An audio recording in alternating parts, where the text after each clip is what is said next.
El mundo ha construido supermercados en los que puedes comprar todo lo que quieras. Y de hecho, no tienes que comprar lo que no te gusta. Compras solamente aquello que te gusta, ya no de una sola marca, sino de cualquier marca. Cuando entras, tienes a tu disposición una gama amplia de oportunidades y posibilidades. Y puedes tomar de una marca lo que te gusta y de otra marca lo que te gusta. No te tienes que quedar con una sola. Tomas lo que te conviene y desechas lo que no te conviene. Y eso nos favorece, al menos cuando se trata de alimentos, de productos de limpieza o cualquier otra cosa, me parece bien. Pero cuando se trata de la cosmovisión de la vida, no funciona igual, porque si quieres entrar a una cosmovisión, a un mercado de cosmovisiones y tomar lo que te gusta de cada una, tu vida se atrofia. Se te vuelve una confusión, pierdes identidad. No puedes tomar lo que te conviene de la cosmovisión bíblica y adaptarla para ti y desechar lo que no te conviene. No funciona así en el caso de la cosmovisión. No puedes aceptar a Dios y rechazar a Jesús. No puedes aceptar a Jesús y rechazar la Biblia. No puedes aceptar la Biblia y rechazar la iglesia. Todas las cosas son parte de una cosmovisión de Dios. Nuestro reto es que a veces tenemos que aceptar aquello que no entendemos, pero no lo aceptamos porque somos ignorantes o porque nos dejamos manipular, sino porque hemos entendido que la cosmovisión de Dios es mayor a la nuestra y que por lo tanto, si aprendemos a ver como Él, veremos mejor, incluso aquello que no entendemos. Estamos estudiando los primeros capítulos del Génesis para aprender la cosmovisión de Dios para la vida en la tierra, para el ser humano. En otras palabras, para tu vida, para la mía, para la de cada persona que pisa este planeta. Continuamos estudiando cómo Dios diseñó la vida, cómo Él la pensó para que la viviéramos. Estamos en el capítulo 2 de Génesis, hoy desde el versículo 4, que dice así: esta es la historia de la creación de los cielos y la tierra, cuando Dios el Señor hizo la tierra y los cielos. Espero que le haya puesto atención a este versículo, porque ahora le voy a pedir que lo compare con estos otros. Génesis 1:1 dice: Dios en el principio creó los cielos y la tierra. Frases semejantes se repiten a lo largo del capítulo 1. Por ejemplo, el versículo 24 que dice: y dijo Dios que produzca la tierra seres vivientes. Yo no sé si logras notar la diferencia, pero es que estos detalles que están aquí en estos relatos de la creación son muy significativos en lo que significa cada relato. El primer capítulo de Génesis se conoce como el primer relato de la creación. Nos muestra una primera creación o un primer relato de cómo se hizo la creación. El capítulo 2 nos da un segundo relato de la creación. No contradicen uno con el otro, sino que se complementan, pero tiene detalles característicos que son importantes reconocer. En todo el capítulo 1 de Génesis nosotros encontramos a Dios, el concepto o la palabra que se utilizó para mostrar a Dios, o que Dios usó para mostrarse en el primer capítulo de Génesis, es Elohim, es este Dios soberano. Entonces todas las veces encontramos a Elohim creando, Elohim dijo y se hizo. Pero cuando entramos a este segundo relato, en el capítulo 2 de Génesis, ahora encontramos otro concepto de Dios. No es diferente, sino es complementario, se le suma algo a este concepto. Si lo leemos de una manera un poco más textual, este versículo 4 quedaría más o menos así: tales son los orígenes de los cielos y la tierra cuando fueron creados, el día que Yahvé Elohim hizo cielos y tierra. Ya se dio cuenta de la diferencia, ¿no? En el primer relato de Génesis, de la creación, encontramos a Elohim creando todo, el Dios soberano. En este segundo relato, desde el principio que se está narrando cómo ocurre la creación, se menciona a Yahvé Elohim. Yahvé es la palabra que se ha traducido como Jehová, que es el tetragramatón famoso, este concepto de un nombre de Dios impronunciable, que es Yahvé Elohim. Es el mismo Elohim, es el mismo Dios soberano, pero ahora nos da una característica que no habíamos encontrado antes. Es la característica de Yahvé. Este Yahvé, este Jehová, esta característica de Dios es muy diferente, o no diríamos diferente, es otra parte que no habíamos visto antes, porque en esta Dios se muestra como Señor. Quizás la traducción es Señor, o al decir incluso la Nueva Versión Internacional lo traduce como Dios el Señor, porque de hecho este Jehová se trata de el Señor, el que está gobernando sobre una creación, el que está a cargo de algo. Este es Yahvé, este es Dios el Señor de todas las cosas. No solamente es el soberano que está sobre todo lo creado, sino que es el Señor que está en relación a su creación. Para nosotros, cuando pensamos en Señor, pensamos en algo distante, pero Dios más bien aquí se está manifestando como un Señor cercano a lo que Él creó, como alguien que está en constante interacción con lo creado. Este señorío, esta figura de ser Señor, le da un carácter diferente, porque de hecho en este relato segundo de la creación se empieza por el ser humano. Entonces me llama la atención que se muestre a Dios como el Señor en contacto con su creación, y no como el Elohim que simplemente dijo y se hizo. Esta es una característica de Dios más cercano, más en contacto con su creación. Leemos un poquito más del capítulo 2, versículo 4 en adelante. Dice: cuando Dios el Señor hizo la tierra y los cielos, aún no había ningún arbusto del campo sobre la tierra, ni había brotado hierba, porque Dios el Señor todavía no había hecho llover sobre la tierra, ni existía el hombre para cultivarla. No obstante, salía de la tierra un manantial que regaba toda la superficie del suelo, y Dios el Señor formó al hombre. Así es como se da este relato de la creación. Aquí se introduce primero con un panorama muy bonito. Es Dios haciéndose cargo de la creación. Es Dios, digámoslo así, cultivando la creación. En este segundo relato vemos a Dios en un contexto de señorío e interacción con todo lo que existe. E incluso dice que no había un hombre que cultivara la tierra.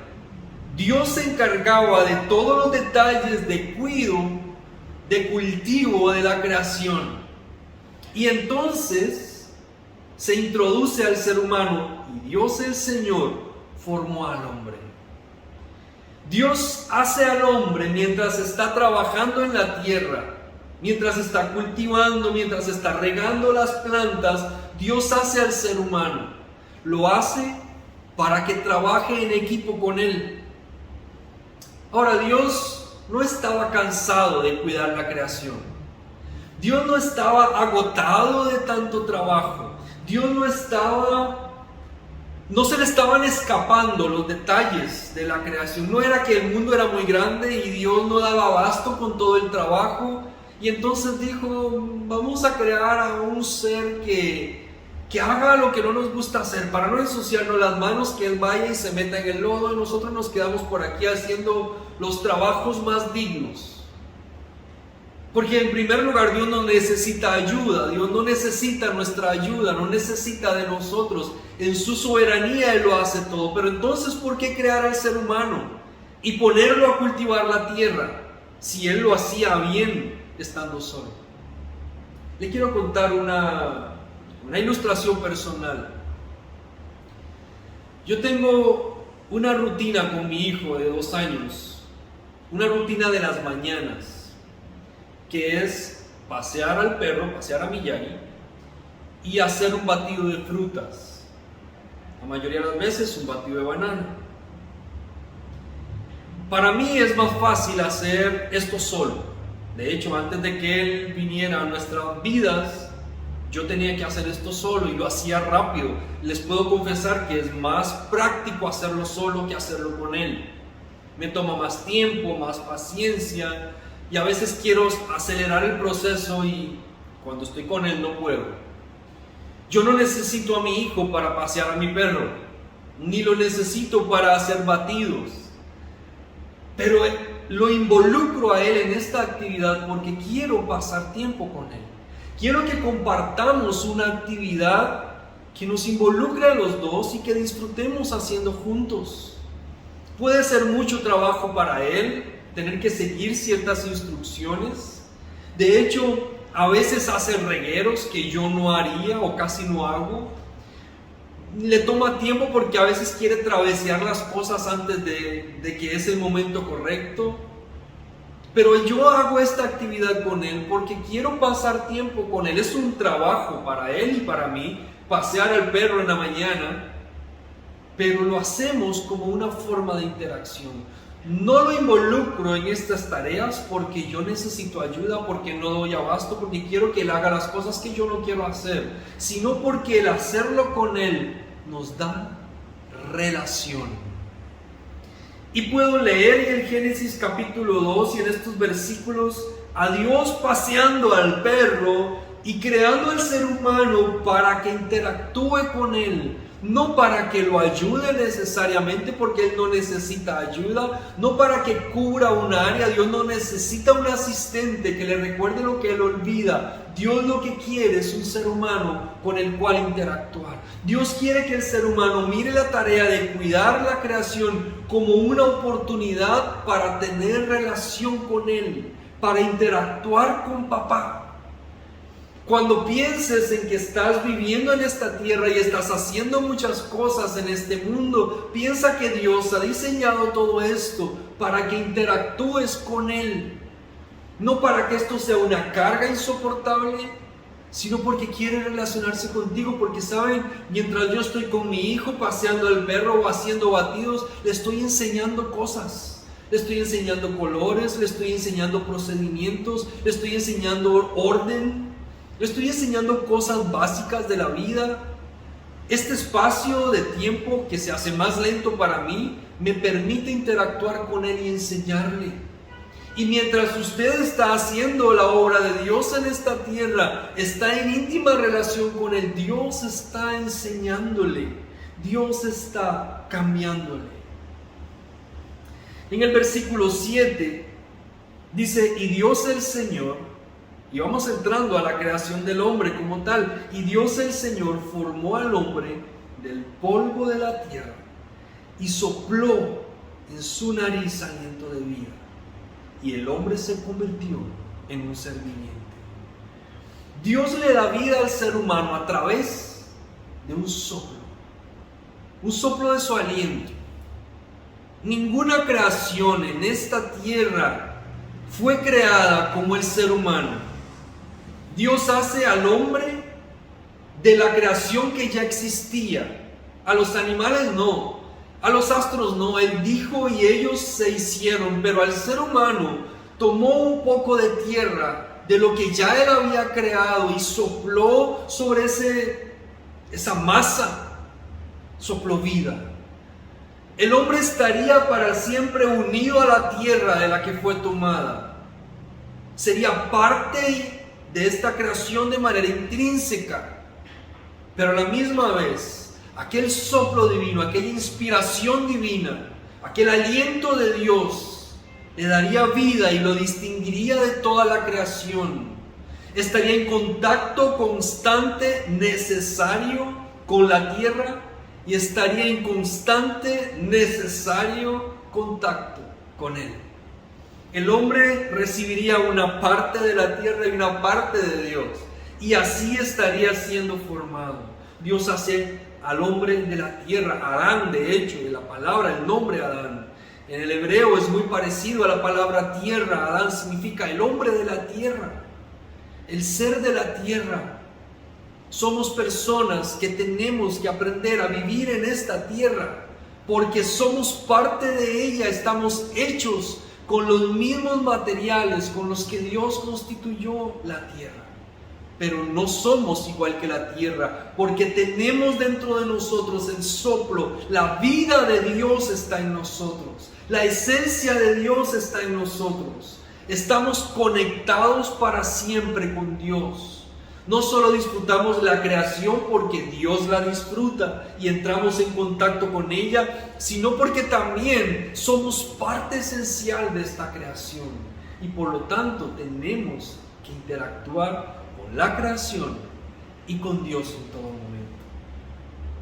Dentro de esta formación perfecta del ser humano, impresionante, maravillosa, Dios dice el Génesis, Dios formó al hombre del polvo de la tierra. La palabra formó es una palabra que en el original da la idea de un artista haciendo arte, da la idea de un artesano haciendo una vasija de barro. Eso es lo que pasó cuando Dios nos estaba creando. Cuando Dios te estaba haciendo, te estaba creando, Él estaba haciendo arte.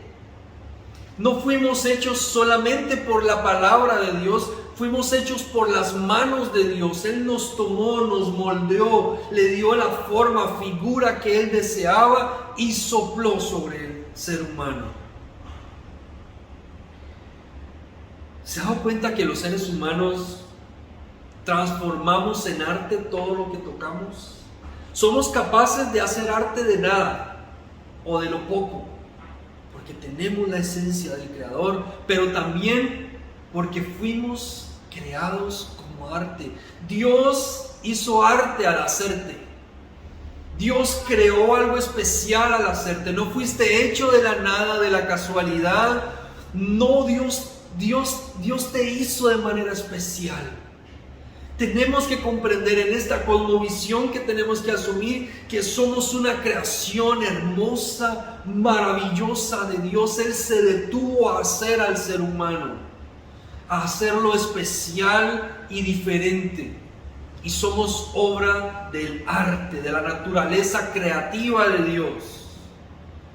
Porque tenemos la inspiración del genio creador en nosotros. El creador de creadores, el artista de artistas, Él nos creó. En el versículo 15 del capítulo 2, dice así: Dios el Señor tomó al hombre y lo puso en el jardín del Edén para que lo cultivara y lo cuidara. En hebreo la palabra cultivar se traduce como servir. O sea que mientras el ser humano iba a estar cultivando la tierra, mientras el ser humano iba a estar cuidando la creación, iba a estar sirviendo. Si lo queremos resumir en una frase, de pronto a veces trillada, pero tan real y que se cumple en esto que estamos aprendiendo, el ser humano existe para servir. Porque fuimos diseñados y creados con toda la estructura, con toda la capacidad suficiente para cultivar la tierra, para servir en la tierra. Nuestro propósito de vida es el servicio. ¿No tenemos un Dios maravilloso? Dios te dotó de habilidades, te dotó de talentos, te dotó de dones, de capacidades, de conocimientos. ¿Para qué? ¿Para qué sabes lo que sabes? Para que sirvas. Mientras estás poniendo en ejercicio lo que Dios te dio, el genio creador de Dios que está en ti, el soplo de vida que Dios puso en ti, mientras estás haciendo arte con lo que haces todos los días, estás sirviendo. Y lo estás haciendo porque le sirves a la tierra de la que eres parte, pero porque tienes la esencia de Dios en tu vida y eres parte de Él también. Existes para que sirvas. Mientras tú estás trabajando en esta tierra, estás sirviendo a esta tierra.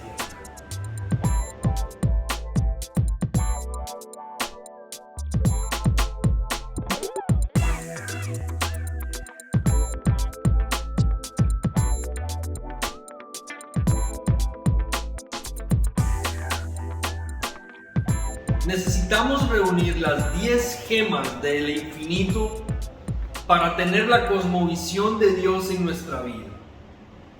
O sea, para vivir como Dios pensó que debíamos vivir, tal como Él nos diseñó. Hemos encontrado hasta ahora 4 gemas. La primera es la gema del origen. Nos dimos cuenta que Dios es el origen de todas las cosas y que Él estaba antes y estará después. Y por lo tanto, cualquier consulta que tengamos en la existencia humana, tenemos que empezar haciéndola por Dios. La segunda gema es la de la fe, porque hemos aprendido que tenemos que poner nuestra confianza en Él, más allá de lo que podamos entender, más allá de que nos conteste conforme a lo que queremos, es creer que su voluntad es perfecta y absoluta sobre nosotros. La tercera gema es la de la humanidad. Significa que somos seres humanos vulnerables, que nos podemos quebrar, que nos podemos equivocar y que podemos fallar. Aceptar nuestra humanidad es aceptar quiénes somos, que Dios nos pueda ayudar en medio de nuestras necesidades y carencias. La cuarta gema es la del espíritu y es entender que nos tenemos que reconectar con Dios, que es necesario reconectarnos con el que tenemos un espíritu a través del cual podemos entrar en contacto con Dios. La quinta gema, que es la de hoy, es la gema del don. Significa que para que entiendas el propósito de Dios para tu vida, para que desates el poder de Dios en tu vida, para que vivas de acuerdo al diseño original, tienes que hacer uso de tus dones. Porque Dios te dio dones, talentos, capacidades, conocimientos, recursos, habilidades especiales para que vivas en esta tierra. Pero saber que tienes dones o que necesitas ejercitarlos no es suficiente. Tenemos que llevarlos a la práctica. ¿Cómo hacemos para poner en la práctica la gema del don? Vamos a verlo a continuación. Número 1. Cuando tenemos la gema del don, reconocemos que Dios está cercano a nosotros. Las cosmovisiones en este mundo, en esta tierra, nos presentan a un Dios distante, a un Dios lejano. Y esto ha llegado incluso a meterse dentro de nuestra idea de iglesia. Por eso nosotros, para sentir a Dios cercano, tenemos que construir templos y visitar a Dios todos los domingos, pensando que este Dios lejano necesita un lugar en el cual encontrarnos con Él. Pero nuestra cosmovisión debe cambiar de eso a esto. Es que Dios está cercano. Es que debes y necesitas tener contacto y comunión con Él. Tu relación con Dios es directamente proporcional a la percepción que tienes de Dios. En otras palabras, si tú piensas que Dios es lejano, entonces tendrás una relación distante con Él. De hecho, nuestra relación con Dios está muy marcada por la relación con nuestra figura paterna. Si tuvimos un papá militar, así de ese tipo, seguramente pensaremos más en la característica de Dios como juez, porque es lo que está marcado en nuestra vida, en nuestra idea mental de quién es un padre. Si hemos tenido un papá ausente, o sea, que nunca estuvo en casa, que nunca estuvo con nosotros, nos costará entender la paternidad y la cercanía de Dios en nuestra vida y pensaremos siempre que Dios nos dejó. Si hemos tenido un padre muy amoroso y cariñoso, tendemos a pensar que Dios es amoroso y cariñoso. Si tuvimos un papá alcahuete que nunca nos disciplinó y que nos dejaba hacer lo que queríamos, pensaríamos que la gracia es hacer fiesta y hacer lo que queremos sin que haya ningún tipo de consecuencia de parte de Dios. Si te das cuenta, la forma en la que percibimos a Dios marca mucho en cómo nos relacionamos con Él. Por eso es tan importante que aprendamos a tener a Dios cerca y permitirle a Él sanar nuestra imagen de Padre. Dios nos ha dado a todos habilidades y recursos, y yo debo utilizarlos para servirle. No debo forzarme y tratar de meterme en un lugar donde no encajo o hacer actividades que no son muy fuertes. Yo hago dentro de lo que yo sé que soy llamado a hacer. No me estoy comparando. El tener este don hace que no me compare con los demás. El tener la gema del don me hace entender que yo soy único y que con mi combinación de dones, talentos, capacidades, habilidades y recursos debo servir. Qué bonito lo que otros hacen, qué bonito cómo algunos sirven, pero ¿cómo puedo hacerlo yo? No lo puedo hacer igual y no debo hacerlo igual que todos. Debo hacerlo según el diseño que Dios hizo y puso en mi vida. Nuestro trabajo, nuestras actividades de todos los días deben permitirnos ejercer los dones que poseemos, deben permitirnos hacer uso de nuestros talentos, de nuestras habilidades, de nuestros conocimientos, de nuestros intereses, porque para eso nos los dio el Señor. Otro detalle importante en la práctica de la gema del don es que tenemos que aprender a vivir, como dice una vieja frase, de pie ante el mundo y de rodillas ante Dios. Tenemos que saber que vivimos en un mundo natural, que mira las cosas de la tierra, que entiende las cosas que ve, que vivimos en esta tierra y tenemos que aprender a interactuar con ella. Pero no podemos dejar de lado que somos seres espirituales, que tenemos relación con Dios, que tenemos un espíritu y que todo lo que hacemos en este mundo natural debe ser influido por la esencia de Dios que está en nuestra vida. Nuestras prácticas espirituales deben llevarnos a afectar a este mundo. Nuestra oración debe llevarnos a la acción. Nuestra intimidad con Dios debe llevarnos a hacerle bien al prójimo. Nunca debemos separar una cosa con la otra. Cuando yo poseo la gema del don, entiendo que todo lo que he recibido de parte de Dios es para compartirlo, no para acumularlo, no para presumir, no para enriquecerme, sino para compartirlo. Otro elemento importante es que cuando yo tengo la gema del don, yo debo despertar el genio creador que tengo adentro. ¿Sabe que usted es creativo? ¿Sabe que Dios le diseñó creativo? Y la mayoría de la gente en esta tierra piensa que no es creativa.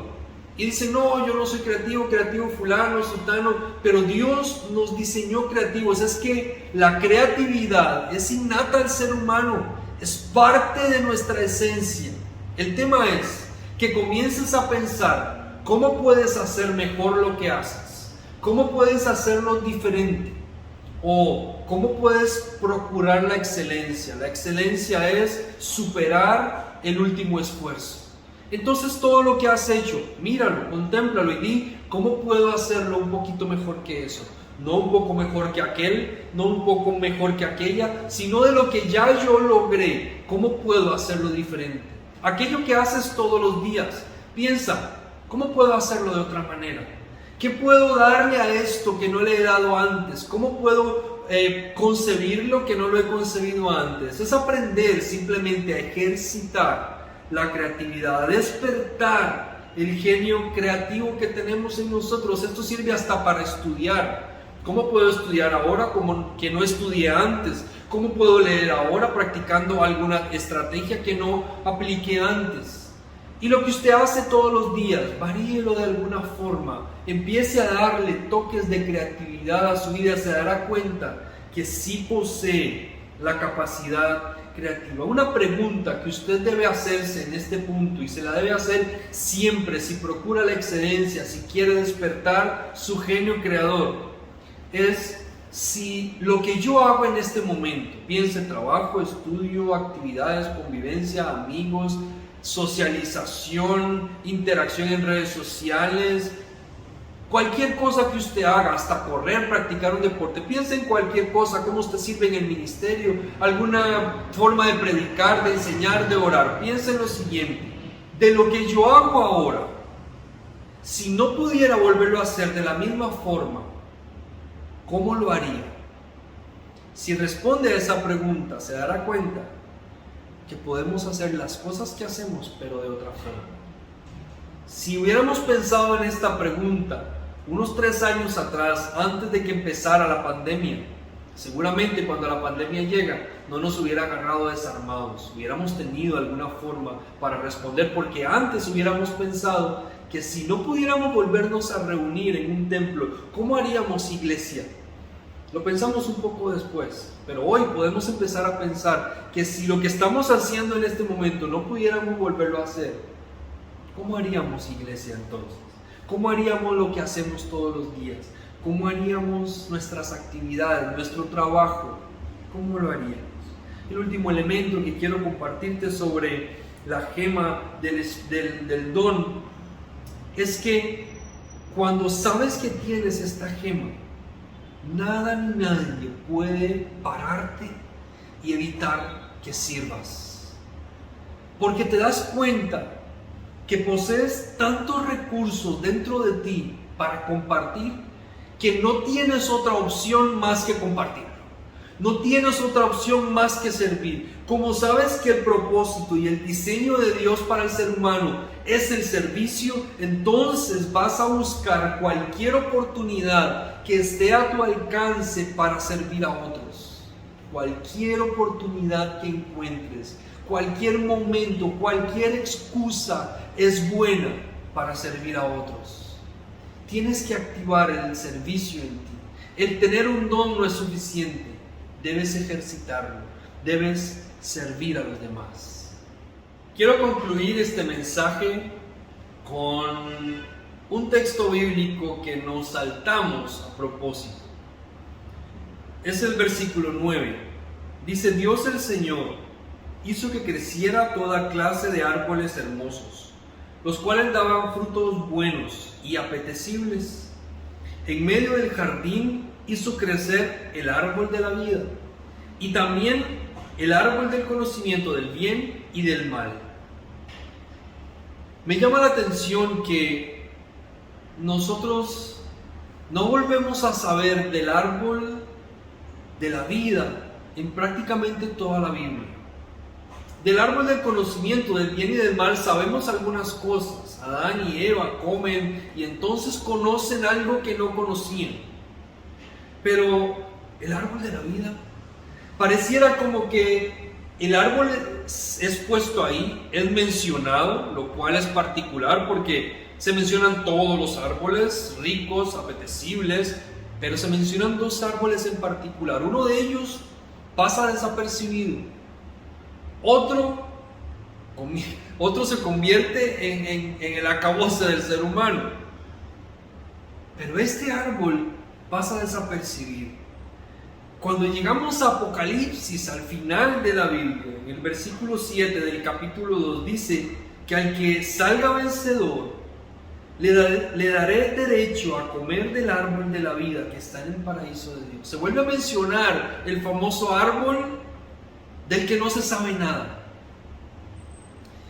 Y lo que quiero aplicar aquí es que hay muchas cosas de Dios que no sabemos. Hay muchos misterios de Dios que no conocemos. Lo que sabes de Dios en este momento no es todo de Dios. Sabes una parte. Pídele a Dios que te muestre más de Él. Conocerás más de Él porque Dios es más de lo que en este momento tu mente ha conocido. y Él desea darse a conocer mucho más. Dios pone un árbol y no nos dice mucho de él, pero nos dice al final que este árbol, el comer de este árbol, resulta ser un premio, resulta ser grandioso. Es un premio, una corona, un trofeo para aquel que vence, aquel que persevera hasta el fin. Y que ese árbol Dios lo tiene listo para esos que van a ganar y que van a llegar al final. Hay cosas en Dios que no conoces.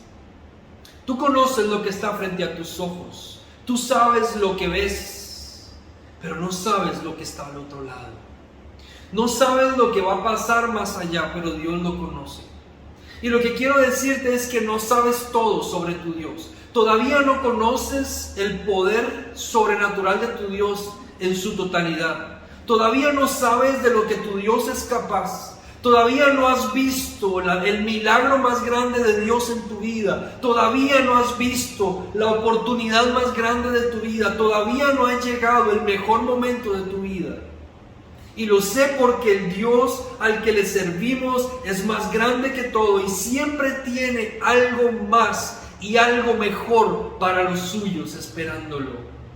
Así que si en este momento no estás viviendo lo que quieres, si estás atravesando momentos críticos, momentos difíciles, recuerda que lo que está al otro lado es un Dios que todavía no conoces, es un poder que todavía no has probado, es una grandeza que todavía no has alcanzado a ver, es un Dios sobrenatural que tu mente humana todavía no es capaz de conocer.